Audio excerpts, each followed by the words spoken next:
Guten Morgan, everybody. It's Gav, Mack and Stephen Cotton here to top the preview show of everything that's happening on Saturday morning, Saturday afternoon's games. I am sat here in my dressing gown because I do not care. What about yourself, Cotton? How are you getting on? I'm not too bad. I've got a very, very, very strong Italian coffee. Number 6 it is, so it's hopefully gonna do some things this morning. I think I need a beer to fix me up. It would make me feel a lot better. So I've got like 48 bottles in the fridge for today. It's gonna be a long day. Lots of football, lots of boxing, lots of UFC. So much football on today. Saturday. I'm excited. It's a proper Super Saturday. We were talking just before we went live about Tottenham, and we're going to be talking a lot about Tottenham tomorrow because I didn't realise that there's going to be an all or nothing, which is like looking at Spurs from behind the scenes. How exciting is that going to be? I know. I can't wait. I don't know. Do you think that? I think it'll go one or two ways. Either people that don't support the club and don't follow the days ins and day outs of why the club is the way it is, we will either be really sympathetic to their cause and be like, do you know what? I understand why they're so angry, or it's gonna rub people a lot the wrong way, sort of thing. So I think it's the same sort of thing with the Sunderland one because, like, Sunderland, I didn't really care much about Sunderland at all, and now since watching Sunderland Till I Die, I'm just like, oh my god, I've got a soft spot for Sunderland, and I really want them to do something. Well, the first season anyway. Who's your man that went out to France? Was it? The striker. Was it Oja? Something like that. He was a good little striker. He was, wasn't he? Yeah. What? Oh. But he was naughty. Josh Madger. That's it. Madger. Yeah. Josh Madger. But yeah, I wonder if a lot of the teams in the Premier League with lesser amounts of money will just get really like, oh, you had to spend it all on a fancy new stadium. Oh, I bet it's tough, sort of thing. So I'll be really interested to see which way that one goes. Yeah, indeed. Right then. So yes, there's lots of football on today. There's a couple of real important fixtures that are going to affect the bottom of the league, and I think we should start with that. So let's have a look at Norwich versus West Ham. That is going to be kicking off in about an hour and a half time. So Norwich, they could be relegated today if results don't go their way.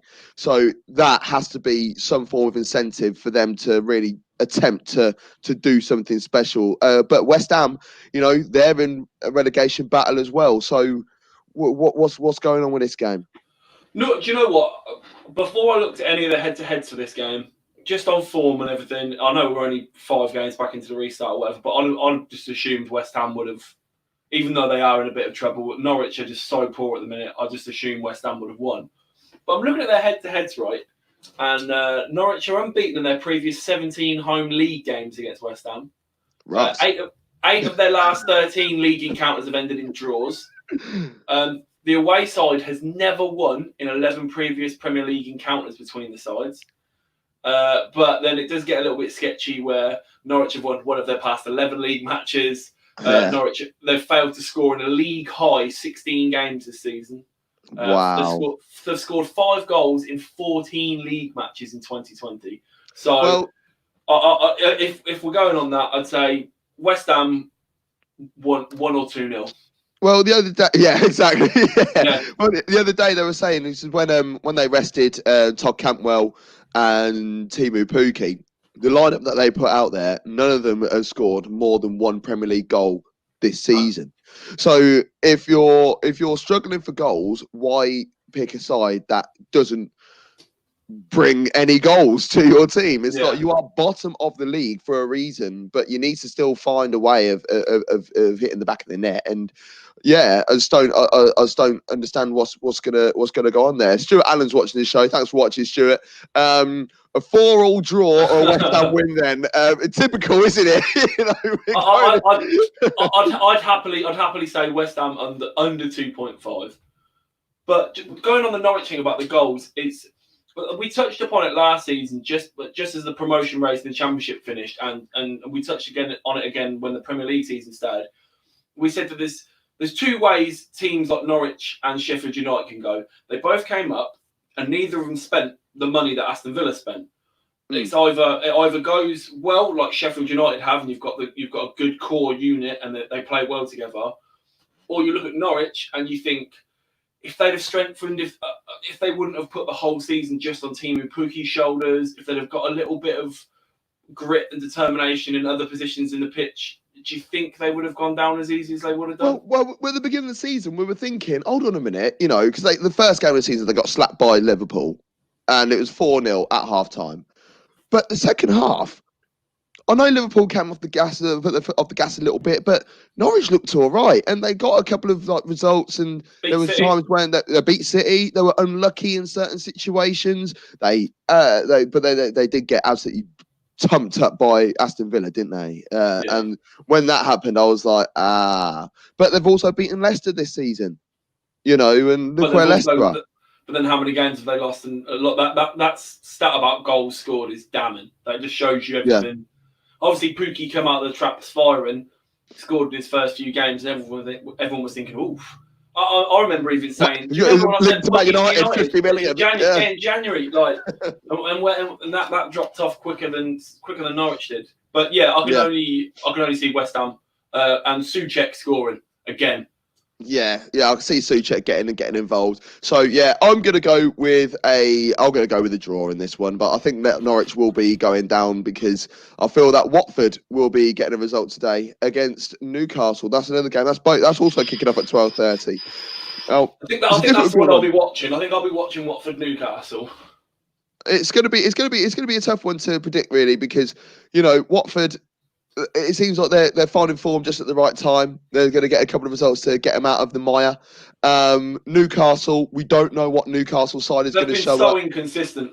Like they either win 5-0 or lose 5-0 at the minute, and it's but to be fair, it's that slapping that they got against Man City is going to happen. At some point, but it's just that when they came out, they beat Sheffield United. It's like, hold on a minute, Sheffield United are decent, but then they draw with Villa. Yeah, but Sheffield United, that game was pretty poor. That was when they were in that run of form straight after the restart where they just couldn't get anything going at all. It's a bad day at the office when Newcastle score 3 and Joe Linton is one of them. That's a bad day. That's a bad day. Mm-hmm. And they also beat Bournemouth, who are knocking around down there as well. So, they haven't been that bad off the back of the restart, but it's just, I don't know. I feel like the games like against Villa, they should be winning that game, and I felt that they were dominating that game for a long period. The Newcastle, the West Ham game, it's just a weird one again. It's almost like they didn't really respect West Ham. Yeah, I know what you mean. They just took it too lightly. Yeah, and do you know what though? I would say I really don't think that Steve Bruce gets enough credit for what he's done at Newcastle. Okay, they're not banging on the door of Europe at the minute, but they could be a lot worse off than where they are. And we were talking about yesterday. Me and you were saying that it's strange because Newcastle are one of those clubs that obviously they had their time in the 90s where they ran the league close a couple of times. Still got a very, very big stadium, huge fan base. And I think sometimes they fill it. Yeah, but I think because of that, sometimes there's nothing wrong with having high aspirations, but I think sometimes they dream big, and then when it doesn't happen, they're not entirely satisfied with it. But I think that Bruce has done a pretty good job since he's gone in there. Yeah, and once his takeover happens, it's going to be a shame because he won't be there anymore. Oh no, they will bring in someone flashy and shiny and new and. Yeah, I want that takeover to hurry up and happen because it must be. It's boring for non-Newcastle fans, but for Newcastle fans, it must be an absolute ball ache because it's been on the cards for years, and it's just every few months it's like, oh right, the takeover's happening. We're going to be dominant again, and it just falls by the wayside. Mike Ashley would be like, oh yeah, I'll sell the club for 300 million. Someone comes up and says, yeah, I'll buy it for 300 million. And then Mike Ashley's like, no, I want 350. Yeah. He needs to slap one of those bright purple Sports Direct stickers on it. It says it completely lies about how much it was. It was like, was $79.99, now £3.49. Right? just slap one of those stickers on the club, get it done, get the deal through for everyone involved, and just just move on. Just move Get on. it done. Watford, though, they had a very important result during the week. Can they pick up a result today? I don't know if they'll win, but I don't think they'll lose. So I think they'll get something out of today. I think, to be fair, with seeing teams around them and around the bottom three's performances, I think Watford are going to squeak it this year. I think they're going to start. Mm. I look at Bournemouth and I look at Villa, and I can't see either getting any points. Yeah, that's the thing. I can't see the fact that Watford are going to be good enough to stay up. Is that the 2-3 teams that are beneath them aren't good enough to get a result? So it's almost like they start by default. I look at Watford and I look at the squad, and I think that they could get a result somewhere in their last few games. I look at Bournemouth, I look at Villa, and I just don't think they can muster many points to catch Watford. I just don't see it happening. Bournemouth definitely not. Villa, I feel that they might be able to just get a cheeky result somewhere, and especially the fact that their last game of the season, we emphasise it a lot, the last game of the season is against West Ham.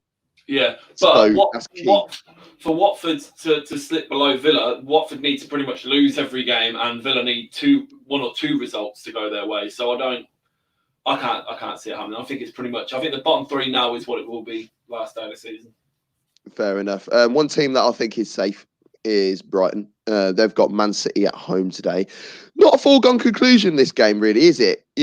Man City, in these sort of games, they will look dominant to start off with, not at the back of the net. Somewhat, so for some reason, Brighton will get a cheeky counter-attack goal, and then Man City will be, struggling to try and get out of it.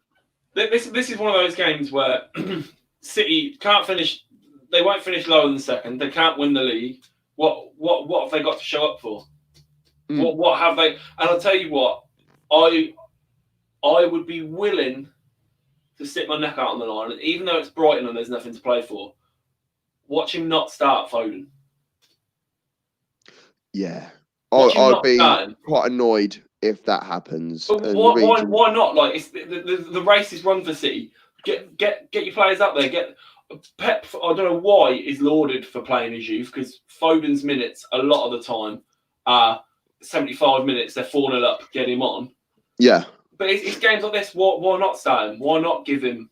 I want to know what the crack is with their youth system and why we're not seeing any young strikers at all. Well, their youth system is Football Manager youth system, isn't it? They scour the globe, find someone else's decent youth and bring them in, and they'll develop them for a year or two more. But I mean, but there's no forward players. We don't see any forward players getting on the bench or anything like that. And name me 5 City talents that have come through their academy in the last 5 years that have made the squad or would make the squad. That are still at City now. Yeah, I can't, mate. Zinchenko. I don't know how old Zinchenko is. I'll have to double check that. I'm pretty sure he was kind of established when they brought him, wasn't he? How old is Zinchenko? Zinchenko. Right, yeah, he's Ukrainian. I really like Zinchenko, by the way. Did he come from their youth side? He's 23. No, they bought him in 2015. Yeah, so he was 18. So yeah. So it's someone else that developed him, basically. So then we're limited, then, aren't we? You can say Foden, fair enough. Yeah. Yeah, but Garcia might get some more game time. He's a good defender. He's just a good defender, if that makes sense. I can't see him tearing up trees anywhere. No, honestly, I'm looking at that City squad right now. I'm literally looking at the squad, their registered squad list for this season. No, I can't tell you. I mean, even the goalkeepers. Let me reel off the goalkeepers. Edison, 26. Obviously brought him in on big money. Bravo's still there at 37. They brought him in on big money. Scott Carson at 34 is at City. So why not stick one of the kids on? And again, I'm looking at the defence. The only name that sticks out there is Taylor Harwood Bellis, who I've not seen in a City shirt. No. 18. You've got Tosin Adarabioyo, who's 22. Again, not seeing him in a City shirt. Midfielders, Thomas Doyle. Yeah, I've heard of him. I've heard of him, but I've not seen him. Patrick Roberts, who just gets farmed out on loan. Patrick Roberts, he's got to be about 38 now. 23 now. But that's the thing. He's 23 now, so he's missed his chance as a youngster. Yeah. If he's not breaking into that City team, which how could he? Because he was out on loan at where was he? Was it Celtic for a bit? Is it Celtic? He's been at Norwich. He's been at Forest, I think. And here you go. So City's 4 registered strikers or attackers: Jesus, who definitely wasn't academy; Sterling, who was QPR's academy; Mahrez, and Aguero. Yeah. So they haven't got any kids. It's not a City bash. I'm just saying, like it's. Yeah. This would be the game. Like there's nothing to play for. Get some of the kids out there. No excuses. Yeah, it's poor form. So going forwards, how can City integrate some kids here? Are they going to look at the situation with the financial fair play and probably put some kids out then, a bit like what Chelsea, like what Chelsea did? I don't know. Because Chelsea are bringing kids through now. Chelsea kind of had to though. They did have the loan army of 178 kids out on loan.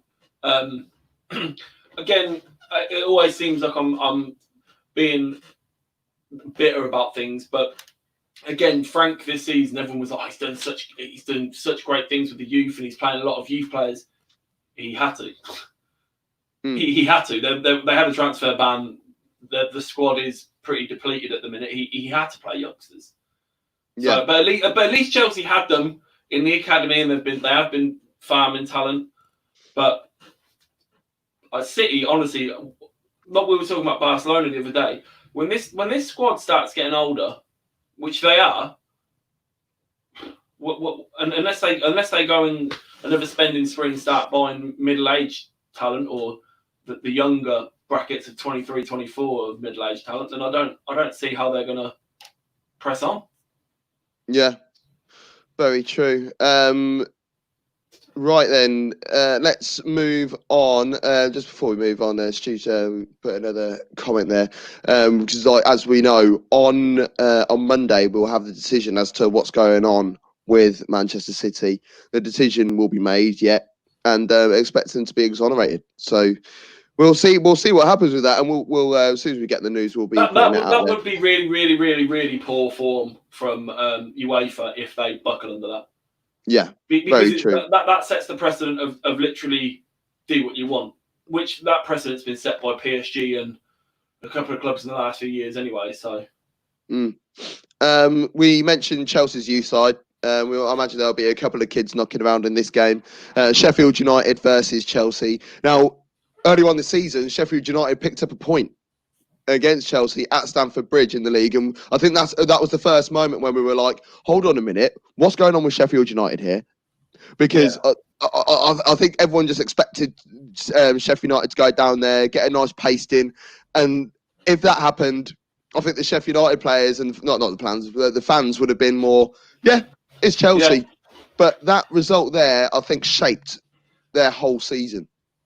Do you know what? Honestly, I couldn't tell you how this game's going to go. I couldn't even.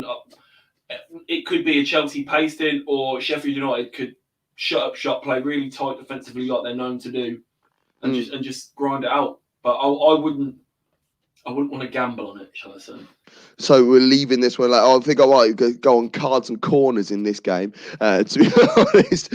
But Chelsea, we've been lauding a good youngster for them, Billy Gilmore, but is out with a knee injury. He's going to be out for 3 to 4 months. It's a shame, isn't it? Because this is his time, really, to showcase a little bit what he's about. He's had surgery in the week, and he's going to be out for 3 to 4 months. It is poor timing because obviously their transfer ban's up, and they've not hung around. They've signed Ziyech, they've signed Werner, and unfortunately, I think a few of those kids that have sparkled this season will go back to being rotational bit part players. What do you think will happen with Sheffield United? Do you think this season might be a bit of a flash in the pan, or do you reckon they'll have a few quid and try and establish themselves a little bit more in the Premier League next season? Well, that's the thing. They come up this year, and like we alluded to at the start of the show, that they were one of the teams that didn't spend a lot of money, which I think was a gamble at the time, because if they go back down, they haven't lost. They've got their parachute payments. They'll probably be better off going down, sort of thing. But yeah, now they've got a little foundation there. Go out in the summer, spend a couple of quid, like you said, establish yourself as a Premier League team and push on from there. There's no reason why, looking at the way Wilder's got on playing football, there's no reason why in the next year or two they could be knocking on the door of Europa League. Yeah, and what I love about it is that their team, man for man, no disrespect to Sheffield United, are not that great. But as a unit, they're brilliant. So when you look at who's available, they could go out and get anyone, and anyone would be able to strengthen their team. But then, who would you leave out? Yeah. Do you see what I mean? Because their unit is so strong, and they're not even that old either. And what I love about Sheffield United is that it's just a load of British players. Yeah. And when people are saying that there's not enough British players doing this and whatever, apart from Sander Berge, really, and Lys Mousset, they're all from these isles. And you got John Fleck finally fulfilling his potential from Football Manager 2015. Yeah, and who else fulfilling it? Ollie Norwood. Yeah. Mate, I had Ollie Norwood on like FM 10, I think it was, and he was the youth ranks at United, and I picked him up for my Blackpool side, mate. Absolute boss. I love Ollie Norwood. I love his free kicks. He's got a very powerful peg, and he's got a good eye for a pass. So, they've got a really good setup. Even though you know exactly what Sheffield United are going to do, they still find a way of getting a result or doing something, and I've got a lot of time for that. Do you know what I think as well? Because they've had some decent performances this season, a few good results. I think the top 6 clubs, top 8, I don't think they'd mind loaning them a couple of players next year, because now they see that they will get some good game time, they will have some good performances, so they wouldn't be too adverse to sending some players out on loan. Chelsea might have a few players need going out on loan. We might have a few players that are going out on loan. Chelsea and loan players? What? Never happens. Yeah. And the final game that we're going to be talking about today is Liverpool versus Burnley. That's tonight. And that's going to be a very comfortable 4-0 win for Liverpool. Butchering, yeah, absolutely. That'll be just a tough thumping. Burnley, one player who I really like is Dwight McNeil. He came through your ranks, didn't he? I believe so. Oh, was it yours or Man City? I never remember which one. But what do you think of him as a player? I don't want to say bog standard, but I think he's good. He's good for the level of the teams he plays for. If that, without sounding too disparaging. I think because he's what I like about him. He's very good at hugging a touchline, especially in a 4-4-2 formation that Burnley play a lot. It reminds me of like an old school winger. Hugging a touchline, getting to the byline, sticking a cross in. We don't see that often anymore. You look at Liverpool's front three, and their wide men looking at cutting inside and having a dig or having like finding your centre forward or someone running onto the ball. He's just like an orthodox winger. Yeah, but I think that's what I mean is when I say the teams he plays for. So obviously Burnley have always known for being quite direct and old school.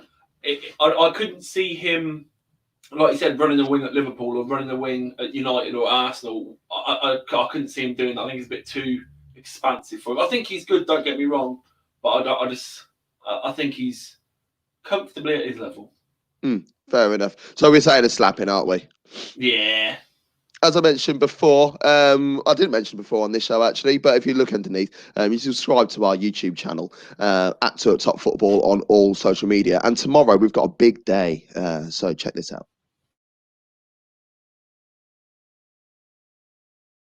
You could be watching it in the pub. Or maybe you're watching it at home. You can even watch it in Dubai. You might be watching as a neutral after your boys just won the playoff final. It doesn't matter where you're watching it, watch it with us. Tottenham versus Arsenal, live watch along on Facebook and YouTube on Sunday the 12th of July at 4:15 p.m. That'll do, won't it?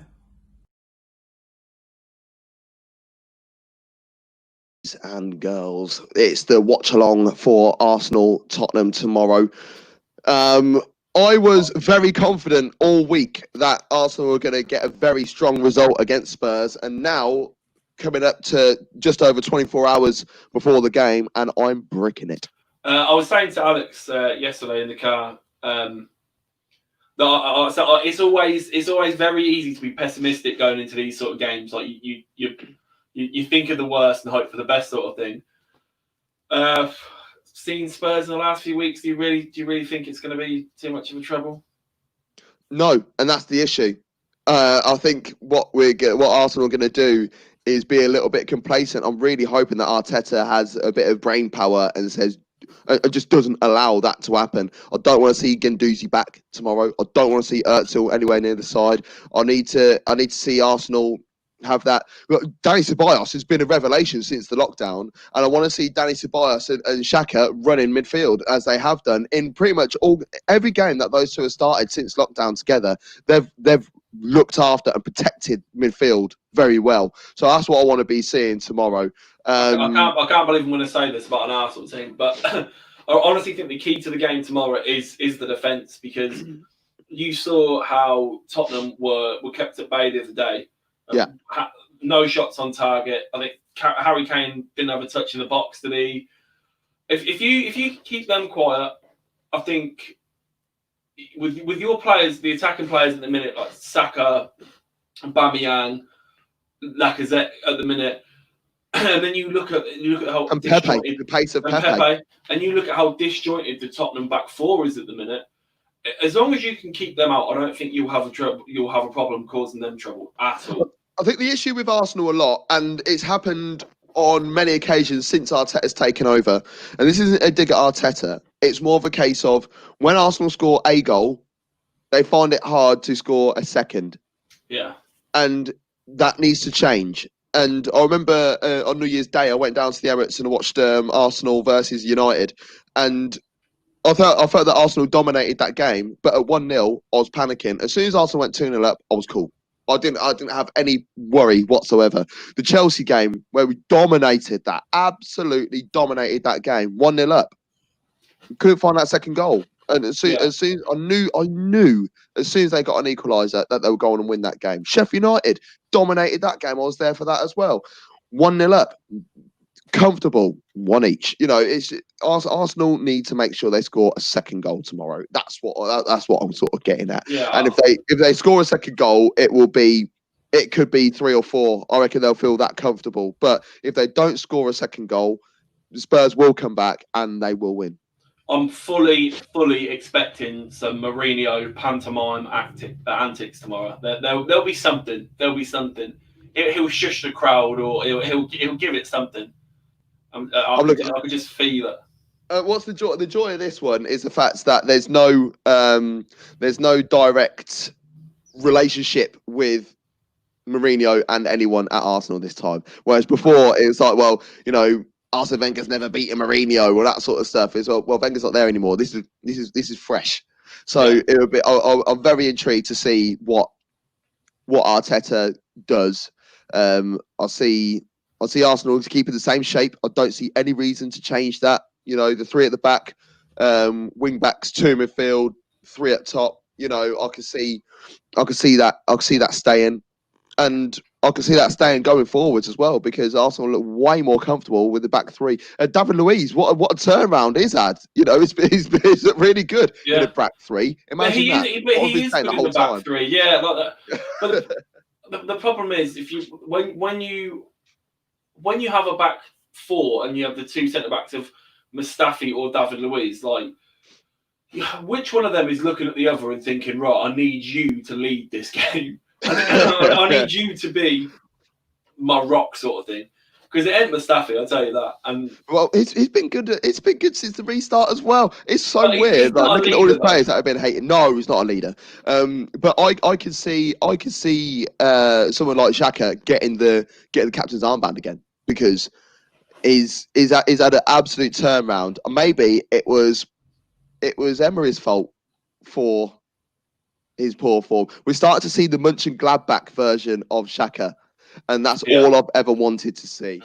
But yeah, the watch along is tomorrow at 4:15. But there's plenty more happening before then. So we're back on the air tomorrow at 11 o'clock in the morning. And what we'll be doing is talking about all the games that have happened today, see how well we've got our predictions. And then we'll be previewing all the Sunday fixtures. There's plenty games on. You'll catch me on a Spursy podcast as well at 12 o'clock. And that'll be a sole show looking at the North London derby. You'll be able to follow Sava and his project at Spursy podcast, a Spursy podcast, I should say, on all social media, Facebook, Twitter, Instagram, everything. So make sure you watch that. And then, as I said, you'll be able to watch us on the watch along and myself probably have a meltdown or literally just rub it in Spurs' faces. On Miss St. Tottenham's Day. That's basically what it is on Miss St. Tottenham's Day. But for myself and Stephen Cotton, thank you and goodbye.